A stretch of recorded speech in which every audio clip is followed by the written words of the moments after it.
गांव के किनारे एक छोटा सा घर था जिसमें अरुण नाम का एक लड़का अपनी माँ के साथ रहता था। उसके पिता का देहांत बचपन में ही हो गया था और घर की सारी जिम्मेदारी माँ के कंधों पर आ गई थी। गरीबी इतनी थी कि कई बार रात को माँ सिर्फ पानी पीकर सो जाती, लेकिन कभी बेटे से ये नहीं कहती कि आज घर में खाने को कुछ नहीं है। अरुण रोज सुबह जल्दी उठता, स्कूल जाता और फिर दोपहर को लौटकर खेतों में मजदूरी करता। वह जानता था कि अगर उसे अपनी किस्मत बदलनी है तो मेहनत ही उसका एकमात्र सहारा है।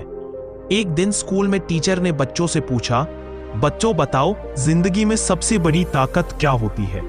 किसी ने कहा पैसा, किसी ने कहा रिश्ते, लेकिन अरुण चुप था। टीचर ने पूछा, अरुण तुम क्यों नहीं बोले? अरुण बोला, सर मुझे लगता है सबसे बड़ी ताकत मेहनत होती है, क्योंकि जिसने मेहनत छोड़ दी उसने उम्मीद छोड़ दी। क्लास में सन्नाटा छा गया। टीचर मुस्कुराए और बोले, बहुत सही कहा तुमने बेटा, एक दिन तुम बहुत आगे जाओगे। लेकिन जिंदगी इतनी आसान कहां होती है। उसी शाम अरुण के घर में आग लग गई। झोंपड़ी जलकर राख हो गई। माँ और बेटा दोनों सड़क पर आ गए। उस रात अरुण ने माँ को चुपचाप रोते देखा। उसने माँ का हाथ पकड़कर कहा, माँ मैं वादा करता हूं कि एक दिन हमारे पास इतना घर होगा कि बारिश की एक बूंद भी अंदर नहीं आएगी। माँ मुस्कुराई, आंसू पोंछे और बोली, बेटा मेहनत का फल देर से मिलता है पर मिलता जरूर है। अब अरुण ने दिन रात एक कर दिया। सुबह स्कूल, दोपहर खेत, शाम को दूसरे गांव में मजदूरी। कई बार पैर छिल जाते, शरीर थक जाता, पर वो रुकता नहीं था।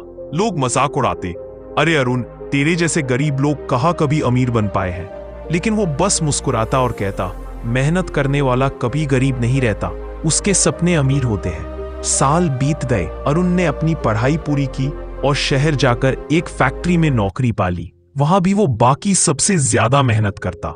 ऑफिस में जो काम 4 लोग मिलकर करते वो अकेला कर देता। बॉस उसकी मेहनत से प्रभावित हुआ और उसे सुपरवाइजर बना दिया। धीरे धीरे अरुण अपनी समझ और ईमानदारी से आगे बढ़ता गया। कुछ ही सालों में उसने अपनी खुद की छोटी सी फैक्ट्री शुरू कर दी। अब वो मजदूरों को काम देता था, उन्हें सम्मान से बर्ताव था, क्योंकि वो जानता था भूख और मेहनत का असली दर्द क्या होता है। एक दिन जब अरुण अपनी कार में बैठा गांव लौट रहा था तो रास्ते में वही पुराना स्कूल दिखा। वह उतर गया। टीचर अब बूढ़े हो चुके थे। उन्होंने अरुण को देखा और आंखों में खुशी के आंसू भर आए। तुम वही अरुण हो ना जिसने कहा था मेहनत सबसे बड़ी ताकत है? अरुण मुस्कुराया और बोला, जी सर, और आपकी वो बात आज भी याद है। मेहनत का फल देर से मिलता है पर मिलता जरूर है। आज मैं उसी फल के स्वाद को महसूस कर रहा हूं। फिर वो अपने पुराने घर की जगह पहुंचा। वहां अब उसने अपनी मां के लिए एक पक्का घर बनवाया था।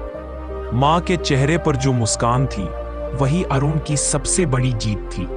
उसने मां के चरणों में सिर झुकाया और कहा, मां आज जो कुछ भी हूं वो आपकी दुआ और मेरी मेहनत का फल है। मां ने उसका सिर सहलाते हुए कहा, बेटा फल तो तेरी मेहनत का है, लेकिन पेड़ हमेशा उम्मीद का लगाना पड़ता है।